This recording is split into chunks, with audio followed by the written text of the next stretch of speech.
2장 1절에서 3절 다시 한번 읽어보실까요?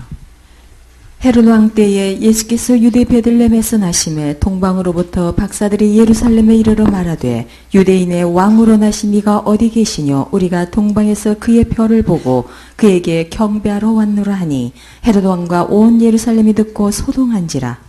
예.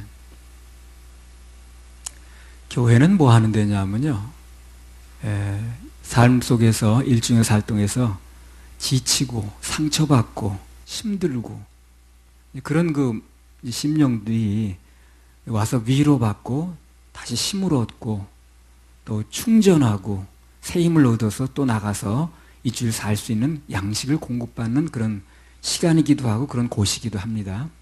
그래서 어떤 일이 있어도 이 교회 와서는 무슨 일이 벌어져도 마음의 상처를 받거나 시험 들거나 하면 안 돼요. 다 우리를 위해서 하는 것입니다.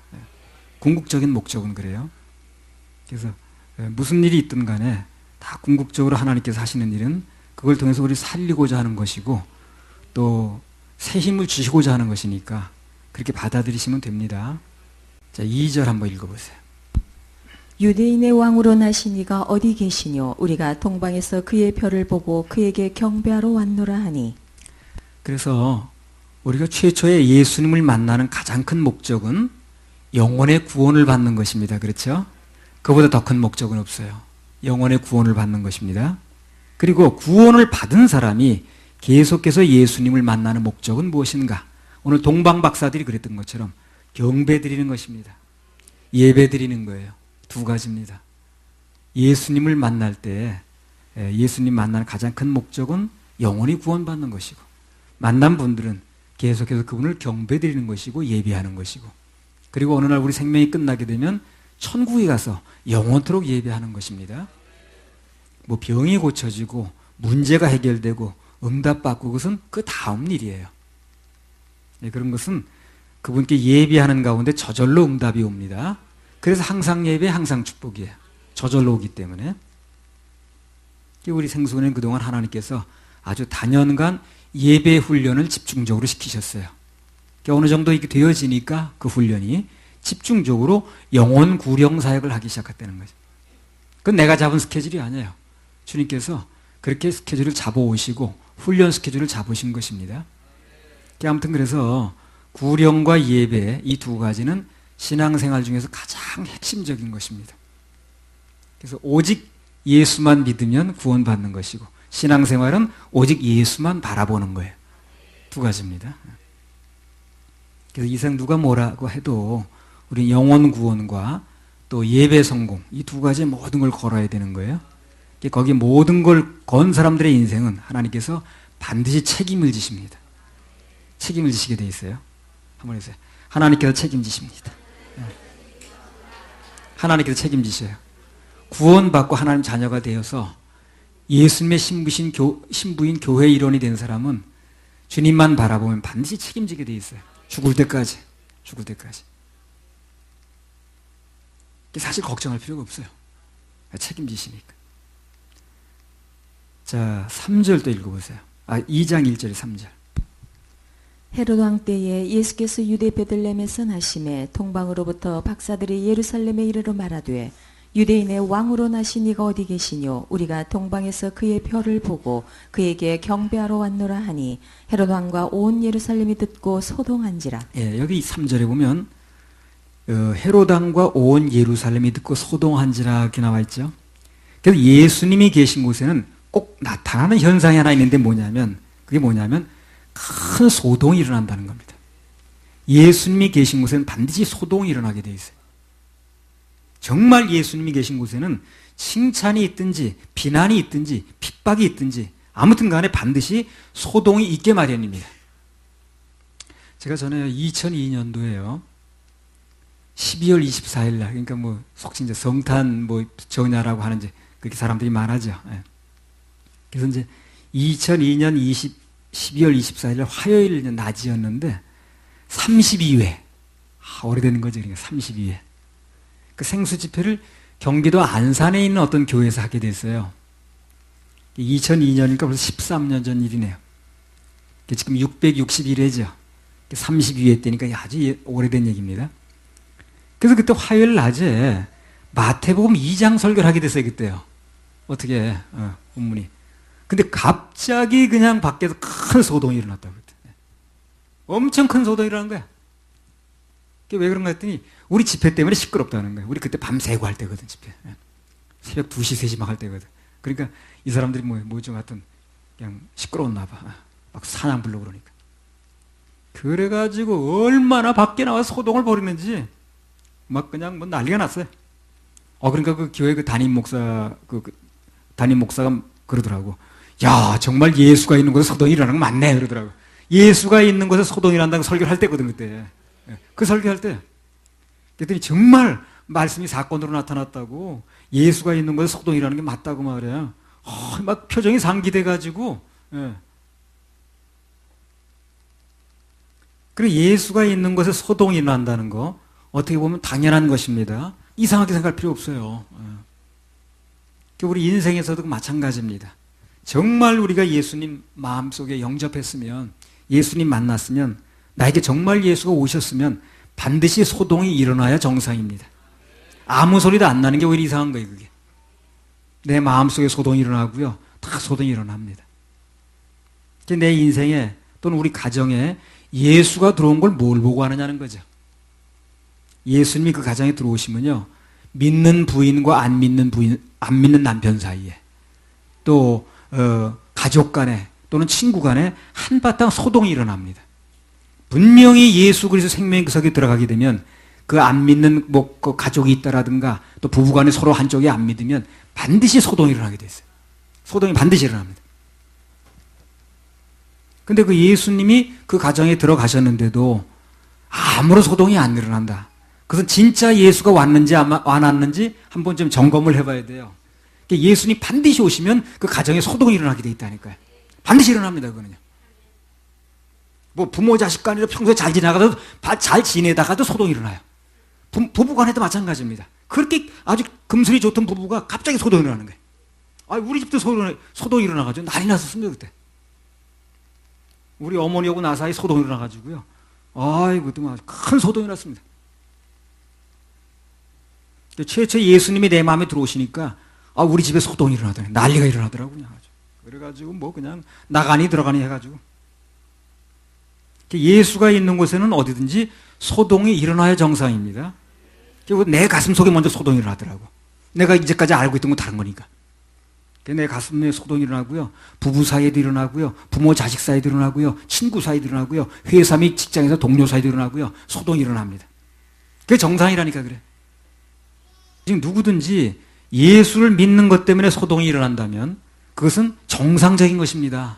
진짜 예수가 들어온 거예요, 거기요. 그 인생에. 그게 소동이 일어나는 거예요. 그게 당황하지 마세요, 그때는요. 야, 이거 예수 믿었더니 이거 복잡해지네, 이거. 복잡한 게 아닙니다. 당연한 것입니다. 기뻐하셔야 돼요.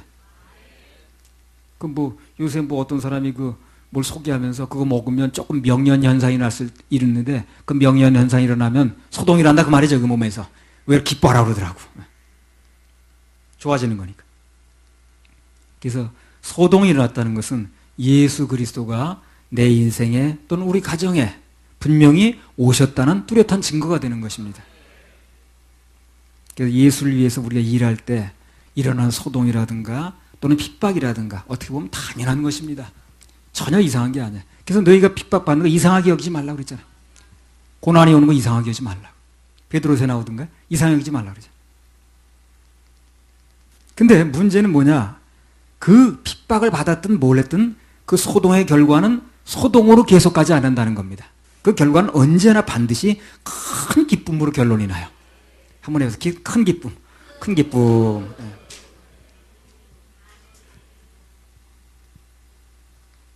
오늘 동방박사도 큰 기쁨으로 결론이 났잖아요. 그래서 여기 아마 이 동방박사들이 아기 예수를 이제 경배하기 위해서 사모하는 마음으로 그 먼 길을 왔는데 아마 여기까지 오기 위해서 많은 걸 희생하고 왔을 겁니다. 그 사람들이. 그렇겠죠? 가족과 작별을 해야 되고 또 직업이 있으면 직업도 포기하고 왔을지 모르겠어요. 사표내고 하는지 모르죠. 그 장기간 비워야 되니까. 그 누가 이해해 주는 일도 아닌데. 여행 가다 위험도 있고 당시에. 먹는 음식도 불편하고 그 사막에서 뭘 먹었는지 모르겠네. 밤에 잠자리도 불편하고 그 사막이라는 기후가 낮에는 뜨겁지만 밤에는 영하로 막 내려오고 그러거든요. 아마 불편한 게 한두 가지가 아니었을 겁니다.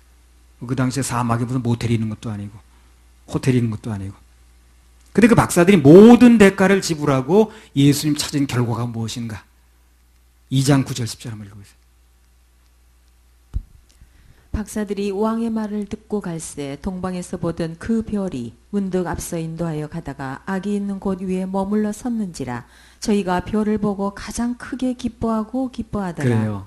예수 그리스도를 따라간 최종 결사는 중간에 어떤 과정을 겪었든 그 인생에서 결론이 뭡니까? 가장 크게 기뻐하고 가장 크게 기뻐했더라 하는 결론이 난다는 거예요. 가장 크게 기뻐하는 것으로 결론이 납니다. 반드시 그렇습니다. 그래서 우리도 예수님을 따라가는 과정에서 때로는 슬픔이 있을 수도 있고 안 그러던 사이가 막 불편해지니까 당황스럽고 그럴 수 있거든요. 핍박이 있을 수 있고 고통도 있을 수 있고 어려움이 있을 수 있지만 그러나 예수님을 끝까지 따라간 결과는 언제나 그 인생에서 가장 크게 기뻐하고 가장 크게 기뻐하는 결과로 나타납니다. 틀림없습니다. 나도 이제 내 인생을 보게 되면 예수님 만나던 날, 즉 거듭나던 날 가장 기뻤습니다. 날아가는 것 같았어요. 그리고 이제 앞으로 천국에서 우리가 이제 휴거돼 가지고 천국에서도 우리 주님 만날 수 있지만 또 주님 그 전에 오시면 우리 휴거돼서 들림받아서 공중에서 주님을 배울 때 그 아마 그 인생 최고 기쁜 날이 될 것입니다. 여러분은 마찬가지입니다. 할렐루야, 우리 하나님께 박수 올려드립니다. 그래서 예수 믿는 삶이라는 것은 기쁜 일만 남아있고 이제까지 삶보다는 앞으로 남은 날이 좋고 가면 갈수록 더 좋아지고 그래서 낭낭창창입니다. 자, 2장 4절부터 8절 한번 읽어보세요. 왕이 모든 대제사장과 백성의 서기관들을 모아 그리스도가 어디서 나겠느냐 물으니 가로되 유대 베들레헴이오니 이는 선지자로 이렇게 기록된 바 또 유대 땅 베들레헴아 너는 유대 고을 중에 가장 작지 아니하도다. 내게서 한 다스린 자가 나와서 내 백성 이스라엘의 목자가 되리라 하였음이니이다. 여기 동방에서 박사들이 와가지고 유대인의 왕으로 나신 애가 어디냐 이렇게 이제 물어봤습니다. 그러니까 온 예루살렘 발칵 뒤집혔다고 그랬어요. 왕이 여기 있는데 또 물어보니까. 그러니까 이제 헤롯이 그 얘기를 듣더니요. 그 제사장들하고 뭐 서기관 좀 알만한 사람들, 좀 뭐 식자층에 있는 사람들을 다 불러 모았습니다. 모아가지고 어디서 날 것 같아? 그러니까 뭐 어디 있는지 얘기를 하거든. 그러니까 그 나이 또래 아이들은 전부 죽였거든요. 이게 헤롯이 왜 이런 일을 저질렀냐면요. 간단히 말하면 그렇습니다. 하나님의 섭리를 모르는 거예요, 이 사람이. 하나님의 섭리 모르면 오늘날도 예수 죽여요, 다. 믿는다고 하면서 예수 죽인다니까요. 하나님의 섭리를 모르면. 예수님께서 이 헤롯이 가지고 있는 왕자리 탐나서 온 겁니까, 지금? 그렇지 않죠. 만왕의 왕이신 예수 그리스도가 뭐가 그 조그만 손바닥만한 땅덩어리 그게 탐난다고 거기 왕 노릇하러 오셨겠어요? 무슨 구청장 자리 하러 오셨겠어요, 그분이요? 그거 뺏으러 온 게 아니라요, 그 지금. 근데 헤롯은 그걸 그렇게 생각하는 거예요. 예수님이 내 왕자리 뺏으러 오셨나 보다. 이렇게 생각해서 나 죽이라고 그러는 거 아니야, 지금. 아니, 예수님 뭐이 답답하다고 그래. 만왕의 왕께서 그 헤롯 왕자리 뺏으러 오셨겠어요, 그래.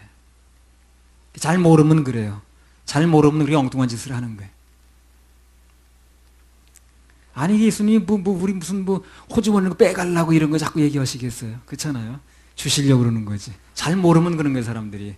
그래가지고 얼굴이 불그락할 수 있거든. 아니, 물고 내 호주머니 그 지갑에 얼마나 있다. 그거 빼가려고 그러지. 그때 그 상황에서 헤롯이 정말로 관심 있게 물어댈 게 무엇인가? 정말 관심을 가져야 될 게 무엇인가? 그분이 왜 오셨는가를 물어봤어야 되는 거예요. 그분이 왜 오셨는가? 그걸 물어봤으면 답이 나오기 시작하는 거예요. 저 오늘날도요, 궁극적으로 교회는 왜 나가는가? 내가 예수는 왜 믿는가? 이거 좀 물어봐야 돼요. 사람들이 묻지 않더라고. 그분이 이 땅에 왜 오셨는가 목적을 물어봐야 된다는 거예요. 그렇게 물어봤더라면, 그렇게 제대로 된 질문이 나왔다면, 제대로 된 답을 얻었다면 헤롯도 구원받을 수 있었습니다. 헤롯도 구원받을 수 있었어요. 근데 희한하게 사람들이 예수님 오신 목적을 묻지 않더라고.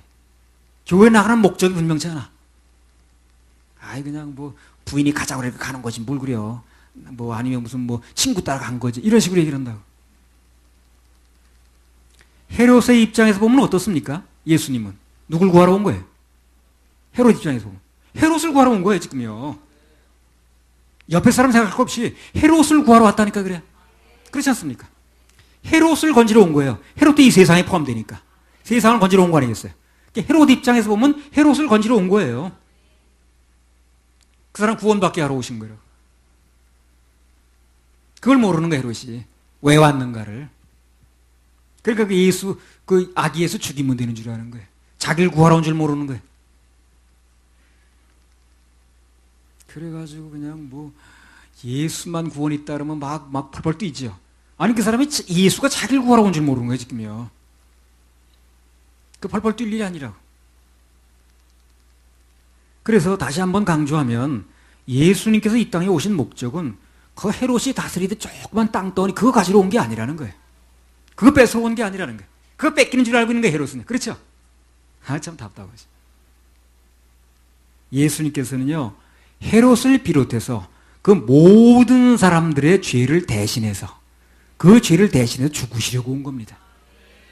헤롯의 죄를 대신해서 죽으러 오신 거예요. 만약 헤롯이 그걸 알았더라면 이분이 오신 목적이 무엇인가? 이분이 왜 오셨는가? 그걸 알았더라면 죽이려고 그럴 게 아니라 찾아가서 경배했을 겁니다. 헤롯이. 그렇지 않습니까? 그때나 이때나 전부 오해. 몰라서 그래요. 예수님이 왜 오셨는 걸 모르는 거예요. 우리도 그분이 오신 목적부터 알 필요가 있습니다. 그분이 왜 오셨는가? 사람들이 그걸 묻지 않는 거예요. 그래야 신앙생활을 해도 제대로 하는 거예요.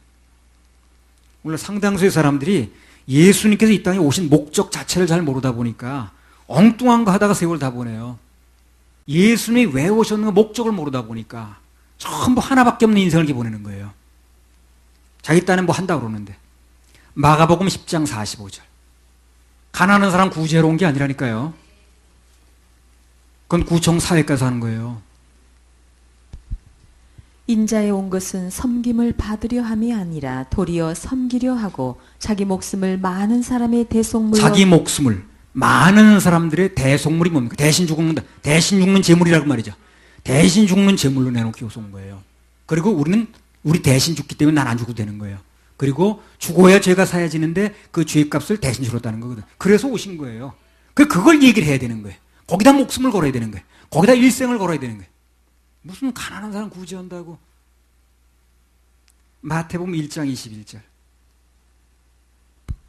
아들을 낳으리니 이름을 예수라 하라.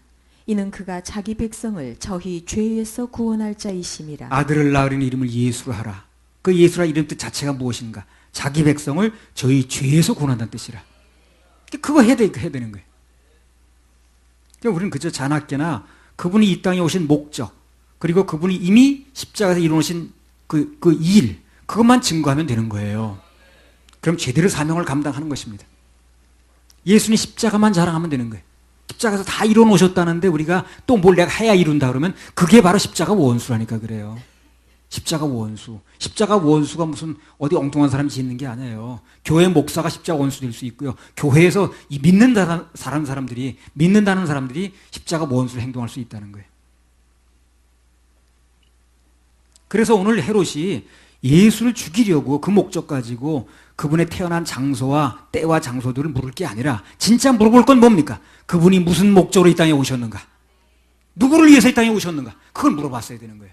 그걸 물어봤어야 되는 거예요.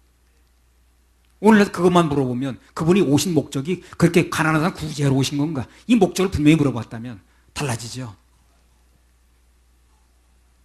그것만 알았다면 당연히 그 사람도 아마 다 가서 찾아가서 경배했을 겁니다. 만왕의 왕이시고 만주의 주 되신 예수님께서 일개 유대인의 왕 노릇하면 그 헤로드 왕자리 빼서 뭐 하는가? 인자에 온 것은 섬김을 받으려 함이 아니라 도리어 섬기려 하고 자기 목숨을 많은 사람의 대속물로 주려 함이니라. 비록 만왕의 왕이시지만 모든 인류의 죄를 대속하시려고 대신 죽으시려고 이 땅에 오신 것입니다.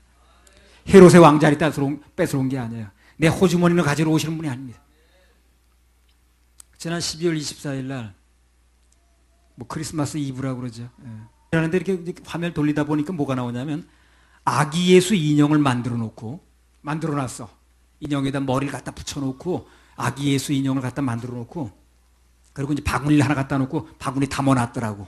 바구니 담아 가지고 조금 포대기를 하나 덮어 놓고 그리고 이제 그 앞에 촛불 켜 놓고 뭘 하느냐면 교인들이 하나씩 전부 나오는 거야. 한 명씩 나와 가지고 전부 거기다 대고 그러니까 또 안내하는 사람이 비켜 빨리. 그러니까 또 비키니까 저쪽 그러니까 애들하고 가족이 딱 이제 가장이라는 사람이 가족 보고 다 와가지고 이러고 그래가지고 시간이 엄청 걸리더라고. 한 2시간 걸리더라고.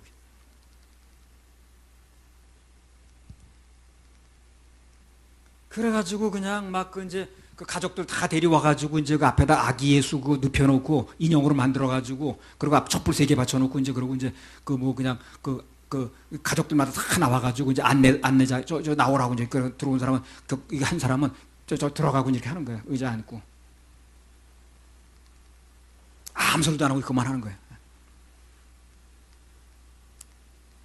나 그런 거 보면서 야 도대체 저게 무슨 의미 있는 일이냐 저게. 도대체 뭐 하는 일이냐 저게.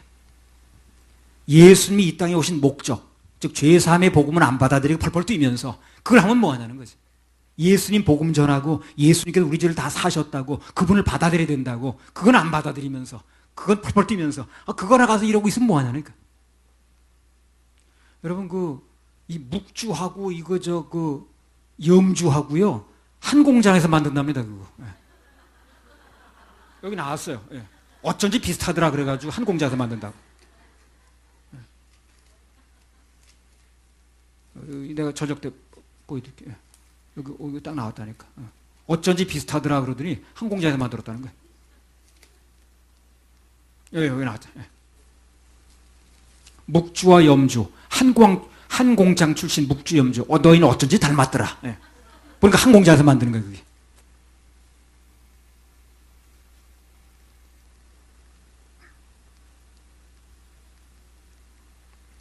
예수님께서 이 땅에 오신 죄사함의 목적 그건 안 받아들이면서 그거 가서 한보하는 거야 그래.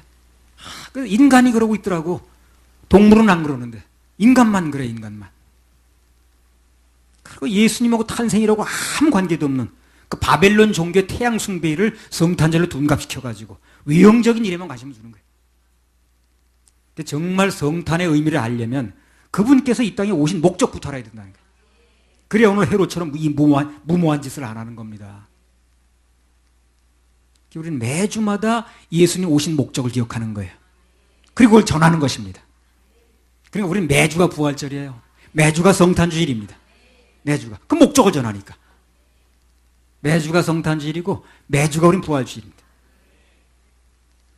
그래서 아까 그 동방박사 3사람 그 1년에 한 번밖에 안 불러 다른 교회는요. 근데 우리는 아무 때나 불러. 왜? 매주가 성탄주일이니까. 이게 복음을 분명히 알게 되면요. 한두 가지 잘못하는 게 아니라는 걸 아셔야 돼요.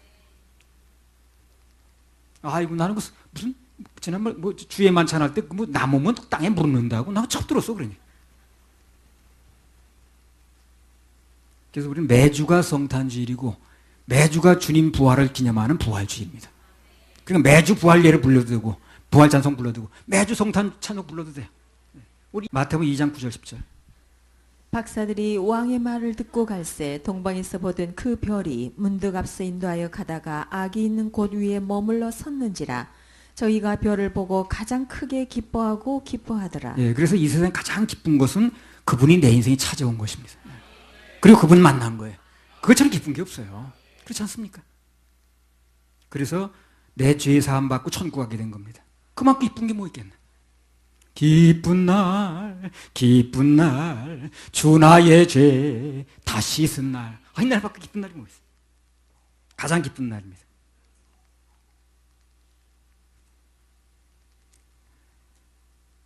자, 마태복음 2장 11절 12절. 집에 들어가 아기와 그 모친 마리아와 함께 있는 것을 보고 엎드려 아기께 경배하고 보배압을 열어 황금과 유향과 몰약을 예물로 드리니라. 꿈에 헤로데게로 돌아가지 말라 지시하심을 받아 다른 길로 고국에 돌아가니라. 예, 저희 동방박사들이 예수님께 선물 드렸습니다.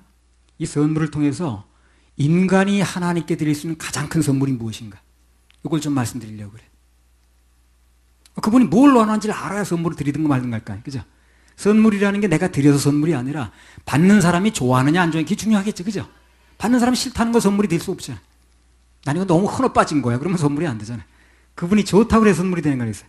그래서 그분이 뭘 좋아하시는가 선물로. 이제 사람들 사이에도 선물할 때는 뭘 좋아하는지 알고 하는 게 정상 아니겠습니까? 여기 동방 박사들이 예수님께 드린 예물은요, 뭡니까? 황금과 유향과 몰약이라고 그랬어요. 여기 이제 동방 박사들이 드린 이 세 가지 예물이 인간이 하나님께 드릴 수 있는 가장 큰 선물의 예표입니다. 이게 가장 큰 선물의 예표예요. 그래서 이 세 가지를 드릴 수 있다면 가장 큰 선물을 예수님께 드리는 거예요. 황금은 아까 말씀드렸죠. 그분의 왕되심, 즉 왕권을 상징합니다. 왕권을 상징하는 금이 그분의 왕권을 상징하는 거예요. 그래서 그 왕들이 있는 그 용포에는 황금 그 문을 놓지 않습니까? 용상도 황금을 씌우고. 그래서 이 황금이라는 건 그분의 왕되심, 왕권을 상징하기 때문에 예수님을 왕으로 대접해 드리는 게 그분에 대한 가장 큰 선물이 되는 거예요. 뭘로요? 왕으로. 왕으로 대접해 드리는 게 가장 큰 선물을 드리는 거고 황금을 드리는 거고 같다는 겁니다. 자, 누가복음 19장 26절 27절.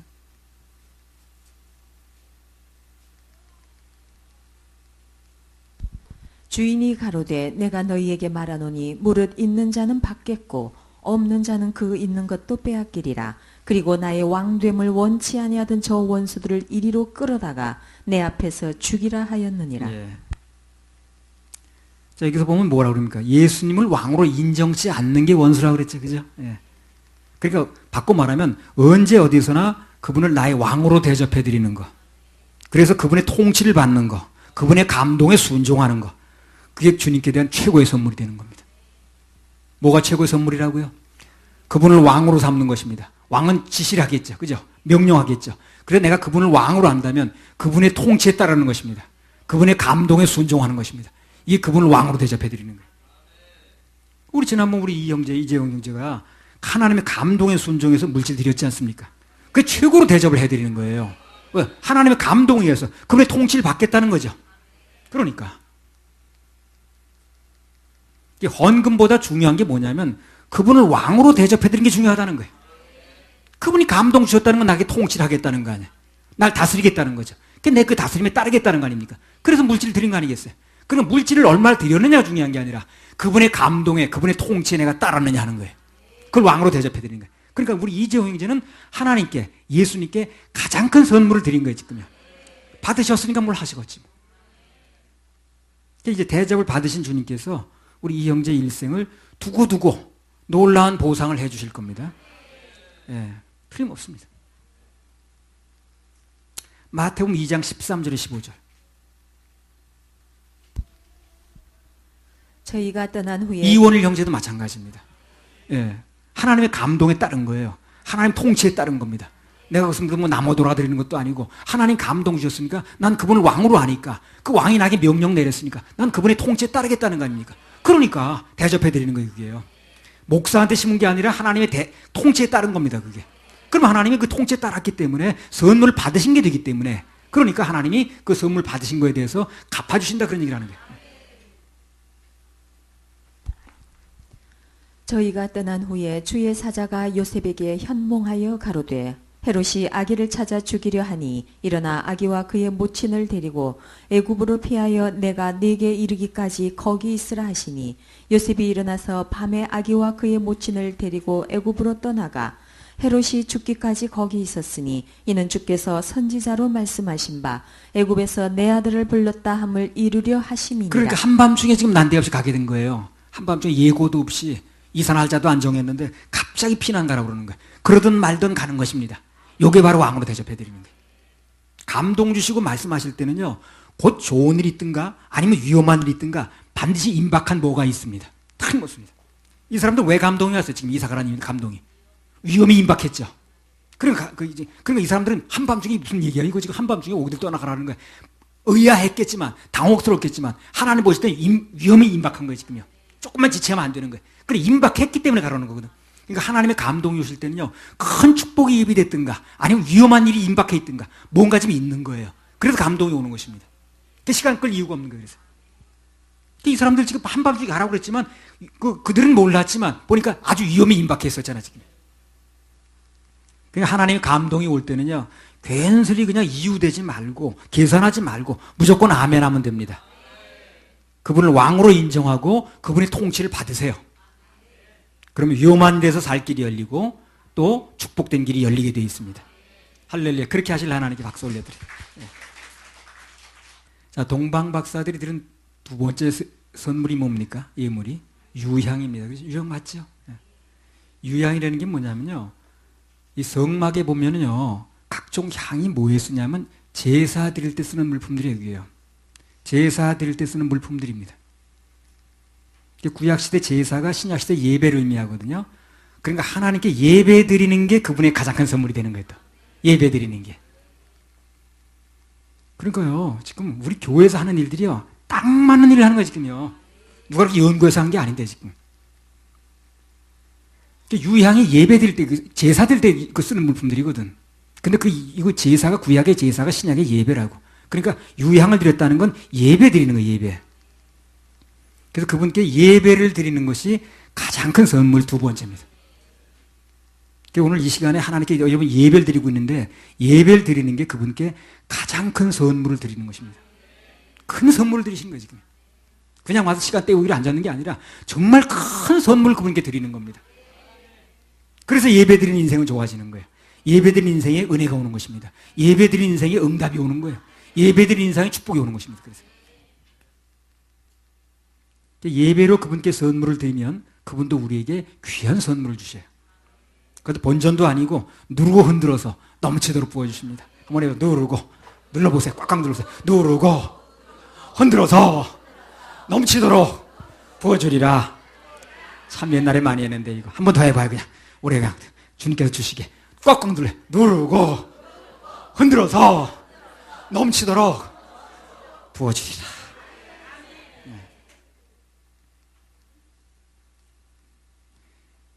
제 인생에서도요, 가장 좋은 거, 의미 있는 것은요, 다 예배 중에 받았습니다. 시장에서 받은 게 아니에요. 안방에서 받은 게 아니에요. 가장 의미 있는 거, 좋은 건 다 예배 중에 받았습니다. 예배 드리면 하나님께서 갚아주시더라, 이렇게. 예배 중에 구원받았죠. 예배 중에 제 아내하고 만났습니다. 예배 중에 결혼했습니다. 예배 중에 목사 안수 받았습니다. 예배 드리다 생순의 대표회장 됐습니다. 예배 안 드려서 그런 일 없어요. 예배 드리다 여러 번 만났습니다. 아니, 여러분 시장에서 만났습니까? 오다 가다 만났어요? 예배 중에 만났죠? 예배 드리다 만난 거예요. 예배 드리다 만났습니다. 그래서 이 모든 좋은 것들이, 의미 있는 일들이 다 예배 드리다 일어났다는 거예요. 길에 가다 우연이라는 일이 아니라는 거예요. 예배 드리니까 그분의 가장 큰 선물이 돼가지고 그분이 내 인생 가장 좋은 걸로 갚아주시더라고요. 내가 말씀드렸죠, 지금. 가장 좋은 거, 의미 있는 건 다 예배 중에 일어났어요.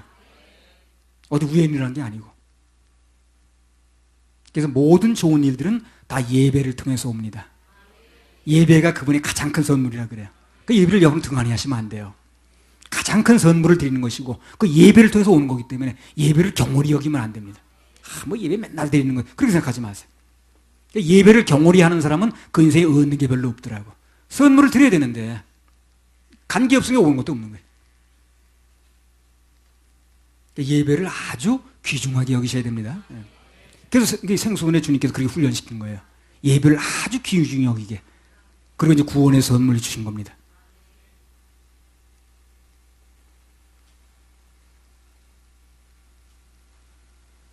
마지막으로 드리는 예물이 또 뭡니까? 몰약입니다. 몰약. 몰약이라는 게요, 이제 그 죽음에 이제 그 쓰는 건데, 왜 그 몰약이 필요하냐면 방부제. 방부제가 뭐 하는 데 쓰는 겁니까? 변하지 않는 데 쓰는 거죠. 방부제. 부패하지 않게. 그래서 하나님께 드리는 또 하나의 큰 선물인데 뭐냐면, 그분이 기뻐하시는 선물이 뭐냐면, 하나님 앞에서 변함이 없는 것입니다. 변하지 않는 거. 이게 큰 선물이에요, 또. 그래서 하나님께서 못 쓰이는 사람들 보세요. 변하지 않는 사람이라는 걸 아셔야 돼요. 변하지 않는 사람입니다. 왜 그게 하나님께 변하지 않고 시험 들지 않고 지내는 게 중심을 다해서 계속 하나님께 영광을 돌려드리고 계속해서 사명을 감당하는 게 그분께 선물이 되는 거예요. 선물이. 자꾸 이랬다는 선물이 아니야 이거는. 그래서 이랬다 하는 사람은 쓰임받지 못하는 거예요. 그래서 하나님께 계속해서 중심을 드리고 시험 드지 않고 변함이 없는 거, 부패하지 않는 거, 이게 하나님께 선물이 되는 거예요. 그래서 하나님께서 그 사람이 능력이 좀 부족해도 좀 모자라도 계속해서 변함없이 하나님께 섬기고 변함이 없이 중심을 다하면 하나님께서 그 인생에 가장 값진 것을 갚아주는 겁니다. 쓰임받는 거예요. 쓰임받는 거예요. 저도 내놓을 거 아무것도 없는 사람이에요. 근데 지구력을 주셨어요. 어디가 있으면은 내가 그냥 뭐 쉽게 포기하거나 왔다 갔다 하거나 그냥 막 이랬다 하지 않아요. 다른 사람 다 떠나다 있었습니다, 나는. 늘 그 자리를 지켰습니다. 그랬더니 별거 아닌 사람인데 아무도 내놓을 게 없는 사람인데 기라성 같은 사람을 제껴놓고 나한테 기회를 주시더라고.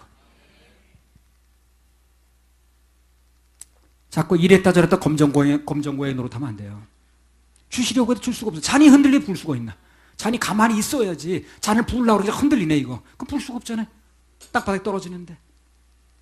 아무리 좋은 것도 비싼 음식도 변하면 버려야 됩니다. 아유, 이 소고기가 얼마나 좋은 건데. 그래도 상하면 버려야 돼요. 그 상한 걸 먹을 수는 없습니다.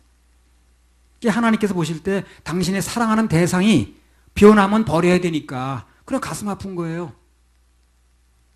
몰약을 드린다는 것은 그분 앞에서 늘 변함없이 중심을 드리는 거. 그분을 기쁘게 해드리는 것입니다. 큰 선물이 되는 것입니다. 그래서 계속해서 변함없이 중심을 다해서 하나님의 사명을 감당하고 조금 어려운 일이 있어도 좀 왔다 갔다 하는 일이 있어도 변함없이 그분에게 중심을 다 드리면 그러면 주님께서 선물로 받으신 걸로 아는 거예요. 이걸 갚아주신다는 거거든. 시험을 자꾸 들면요 선물 드렸다 뺏는 거하고 똑같아요. 돌아주세요 하고. 이사야 26장 3절. 이 몰약의 의미가 어떻다, 황금의 의미가 어떻다, 그 다음에 아까 유양의 의미가 어떻다는 건 이건 주님이 알려주시는 겁니다. 이건 책에 나온 게 아니에요. 아까 책에 나온 거 말씀드렸잖아요. 아까. 주께서 심지가 견고한 자를 평강의 평강으로 지키시리니 이는 그가 주를 의뢰함이니이다. 주께서 심지가 견고한 자를 평강의 평강으로 지키시리니 이는 그가 주를 의뢰함이니이다. 그러니까 앞으로 어떤 일이 벌어져도요 심지가 굳어야 됩니다. 그게 하나님에 대한 선물이 되는 거예요. 예배 참석하고 그리고 그분의 감동에 순종하고 그리고 변함없으면 세 가지 선물을 어떻게 해요? 다 드리는 것입니다. 세 가지 선물을 다 드리는 거예요. 여기 대부분의 사람이 세 가지 선물을 다 드린 거네. 그러니까 감동에 순종했지요. 예배 드렸지요. 그리고 또 변함없이 중심을 다해서 계속해서 작년에도 오셨고 올해도 또 오셨죠. 내년에 또 오실 거죠. 네. 그러니까 계속 해보면 2장 15절 18절. 헤롯이 죽기까지 거기 있었으니 이는 주께서 선지자로 말씀하신 바 애굽에서 내 아들을 불렀다 함을 이루려 하심이니라. 이에 헤롯이 박사들에게 속은 줄을 알고 심히 노하여 사람을 보내어 베들렘과 그 모든 지경 안에 있는 산의 아이를 박사들에게 자세히 알아본 그 때를 표준하여 2살부터 그 아래로 다 죽이니 이에 선지자 예레미야로 말씀하신 바 라마에서 슬퍼하며 크게 통곡하는 소리가 들리니 라헬이 그 자식을 위하여 애곡하는 것이라. 그가 자식이 없으므로 위로받기를 거절하였도다 함이 이루어졌느니라. 자, 16절에 보면 헤롯이 박사들에게 속은 줄을 알고 심히 노했다는 내용이 나옵니다. 사실은 박사들을 자기가 속이려고 했던 거죠. 자기가 속여가지고 뭐 경배한다고 속여놓고 가서 죽이려고 그랬던 거죠. 자기 속이 드러나 버렸네. 그럼 성질 내더라고 사람들이. 자기 속이 드러나면 성질 내더라고.